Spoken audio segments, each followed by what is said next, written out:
Still looking at me.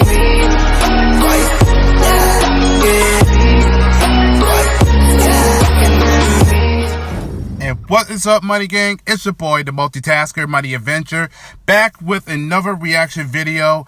And it looks like I got myself a new requested video from Storm Shadow. And the title is called 15 Canceled Disney Movies We Wish It Got Made. So apparently there are some movies that could have made it in theaters, but probably it failed. So now the curiosity lies in exactly which are the titles that didn't make the list. Because we already got The Jungle Book. Oh God, my head is spinning. It's been a day for me. So yeah, let's see. Pete's Dragon, The Jungle Book. Then we have Aladdin, and we also have The Lion King. That's going to be next Friday, and of course Mulan is going to be next year. So yeah, so far that's only a few of the good ones. So, well, let's not waste any time further. So without further ado, it's time to react. Not all animated movies make it to the big screen. Typically at a film studio, there are many concepts that are being developed at the same time, and only the biggest and baddest make it. No, we're not just talking about Shrek. More often than not, a film can be written, cast, shot, fully edited, and still never experience being picked apart by people like us. Today, we'll be looking at some Disney films that were in production, but who never got their happily ever after. Join us as we mourn the Halloween costumes that could have been, and the toys that didn't even get a story. Over the Christmas holidays, it was revealed by cinematographer Seamus McGarvey that Disney will be pulling the plug on the latest live-action version of Pinocchio. We are wildly upset because Tom Hanks has been cast as Geppetto, and we were hoping to see him sporting this chic little nighttime look. For those of you who lived a deprived childhood and never got to see the original, Pinocchio is a story of a young puppet who wants to be a real boy. It's a wild ride of a story, and sure, we agree that all the underage smoking, drinking, and gambling that takes place in the original might have been ever so slightly off color to a modern-day audience. But putting that aside, who remembers the whale? We are absolutely chapped that we won't be able to experience the terror of seeing that giant Leviathan swallow Pinocchio whole. Disney, if you're listening, we're not mad. We're just disappointed. Next up is a movie called Fraidy Cat, the tale of a frightened feline named Oscar who's already lost 3 of his 9 lives and doesn't want to lose any more. When a pet is kidnapped, Oscar is framed as the prime suspect and must get to the bottom of who the real culprit is. As we can see by the character design done by Andreas Deja, Harold Sieperman, and Hans Bacher, Oscar looked like a sweeter, less than cantankerous version of Garfield. The film was meant to be a satire referencing Alfred Hitchcock's film noirs, but apparently some children aren't as well versed in Hitchcock as others. The real question is, what do they teach in this place? Our next pick is Wildlife, not to be confused with the Lionsgate movie about Robinson Crusoe being trapped on a desert island. This flick was to be based off of My Fair Lady, but instead of Audrey Hepburn gracing the screen as Eliza Doolittle, it's an elephant named Ella. Ella is from a zoo and wants to make it as a star, but is unsure of herself. When she gets knocked unconscious, Ella wakes up and believes she is a famous pop singer, and with this newfound confidence, her wish comes true. It's basically the plot to Amy Schumer's movie I Feel Pretty, except hopefully this wouldn't have made plus-size jokes or scored 36% on Rotten Tomatoes. Wildlife was said to have paid homage to figures such as Andy Warhol and Anna Wintour. Yet another flick that children could have learned a little culture from.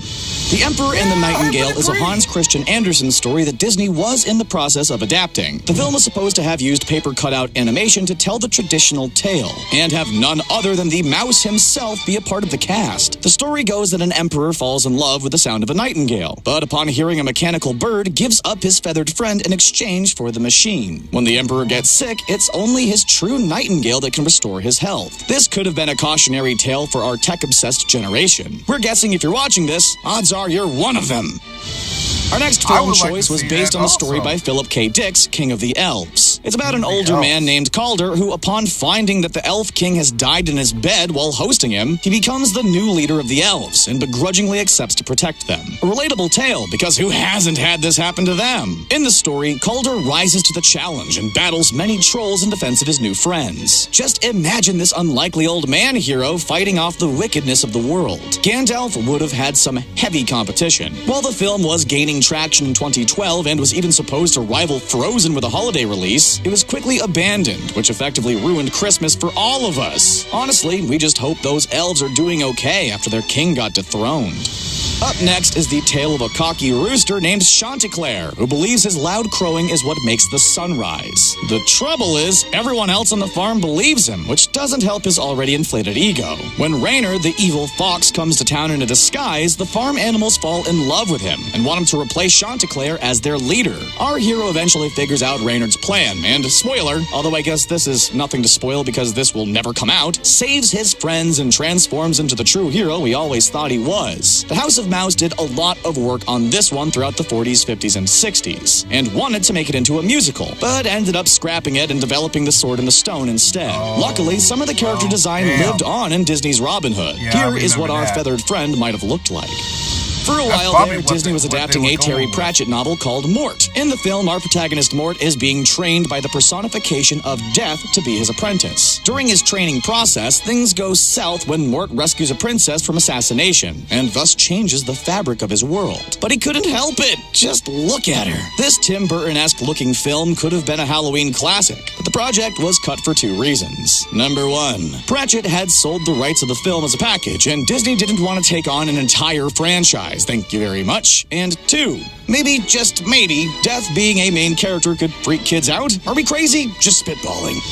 The next flick is about a blue-footed newt race that are going extinct, and it's up to one male and one Disney is female to so save the day. The only teeny tiny issue is they can't stand each other. What's not a hit about that? Seems like a wild ride, a sort of updated Pride and Prejudice, if you will, but more fun and less of Colin Firth wearing his wet shirt. No doubt those newts would have found love by the end in order to totally repopulate planet Earth with little blue-footed newt babies. This could have been an excellent couples costume idea, but no. A little film called Rio got in the way. The 2011 animated feature had a similar concept in that shit. two rare birds were forced together for the sake of their species. Sound familiar? Well, it certainly did to Disney's Pixar, so alas, Yeah. newts, rest in peace. Real kick- Probably the film that had the kick biggest the budget ass that out of it. flopped was Disney's Gigantic. It was an adaptation of Jack and the Beanstalk where Jack meets a 60-foot female giant who's 11 years old. Set in Spain, we were supposed to see Jack befriend this giantess named Inma, despite her light mistreatment of him, instead of duel with her like in the original fairy tale. Although the project was announced in 2015, it kept being pushed back before finally being canceled. Even with a star-studded director team, they didn't quite make it, and we are crying into our pillows each night thinking about what could have been. Penelope in the 12 Months is our next contender. The original story was about a young girl who travels through time with the help of a magical grandfather clock. In her travels, Penelope meets a bunch of freaky freaks, including a leprechaun and Mother Nature herself. After World War II, artist and writer Mary Blair freshened up the story by changing it entirely and ripping off the Prince and the Pauper. In the new story, Penelope is a lowly servant who just miraculously happens to look like the princess. While the artwork done for this film is clearly stunning, it was said in a screening test that kids would not respond well to a child so young. We think old Mary Blair could have simply made her a little bit taller. Next up is Yeah, I Toots don't in the think the Upside kids Down would House. be Toots is a that lonely interested. child who stumbles upon an upside down world inside her own home that thankfully is nothing like the one in Stranger Things. The film was supposed to be directed by Henry Selick, The Nightmare Before Christmas and James and the Giant Peach, and produced by Tim Burton. So needless to say, this could have been a Halloween hit with two of the creepiest, in the best sense of the word, men in film behind it. However, after James and the Giant Peach received bad sales, the film was forced to close up shop. Sayonara, Toots. Our next movie that could have been sandwiched in between The Little Mermaid and Peter Pan on your VHS Classics shelf is called The Brementown Musicians. This is a story of a donkey, a dog, a cat, and a rooster who are all getting too old to be useful on their respective farms and are looking for a change of scenery. Despite their old age, they decide to break loose as a team and pursue their dreams of becoming musicians in Bremen. This is just a hunch, but we're guessing in the pitch meeting of this flick, some parents probably decided that a movie that's moral is to give everything up to be a musician didn't fly. We're guessing if these animals were going to law school or becoming doctors, this might have made the cut. We can see right through this one, Disney. Hootsie is a misfit owl who sleeps soundly through the night and is awake during the day. Because of this, he is ridiculed by his family and must learn to overcome being a total owl freak. In this story, an evil snake wants to steal owl eggs and gets Hootsie involved in his thievery. However, clever Hootsie realizes it may not be such a good idea to be giving away his friend's baby owls to a predator. So he protects the eggs throughout the day and saves the night. While Hootsie never made it onto our screens, the snake concept was taken and used for Jungle Book as the terrifying character Kaa. So at the end of the day, we were left with a character that would haunt children for years to come. Thanks again, Disney. You nailed it.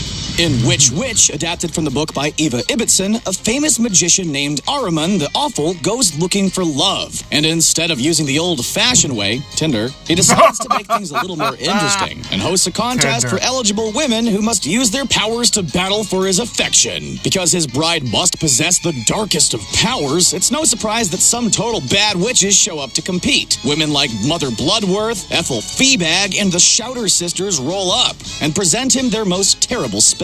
While most of the ladies are conjuring up snakes, there is one witch named Belladonna who can only do white magic, and boy is it embarrassing! But surprise, surprise, Ahriman falls for her, and everything is fun and magical and lovely, but we'll never get to see it, so don't get attached like we did. Our final lost film we found was called Louis the Bear. Remember King Louis from the Jungle Book? That ape who was obsessed with learning the secrets of man's red fire? You remember the song? Well, his voice actor, Louis Prima, was supposed to have his own movie, which was going to be about a bear escaping from a zoo with the help of a very accommodating mouse couple. But then Walt Disney had to go ahead and die and ruin everything for everyone. To make matters worse, Louis Prima was diagnosed with a very severe illness. So our hearts were broken in more ways than one. We believe that in an alternate universe, Winnie the Pooh was accompanied by Louis the Bear on Disney toy shelves. We hope you enjoyed learning about the fallen angels of Disney Studios. There are so many more that we don't even know about that are probably hidden in mysterious vaults that will hopefully be unearthed one day. Which films would you have liked to have seen? Feel free to comment about your fave. Wow.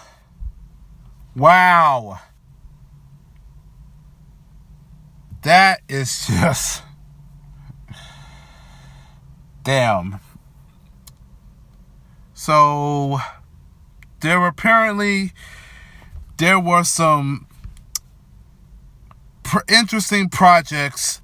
I mean, based on the sketches and the ideas, it looks very, some of them that could have been, and, worth to see. But of course, that project that basically got into scrap because Disney had other ideas, or basically that some of the ideas were already come up before they even get a chance. That could entirely that those other movies and projects that never get to see the daylight, and that's a real damn shame. Shit, that's all I got to say about that. That's really unfortunate. And unfortunately, that's all I got to say. I'm going to have to go ahead and wrap this up. But if you enjoyed this, and if you have any of opinions of this video, so let's leave it on the comments.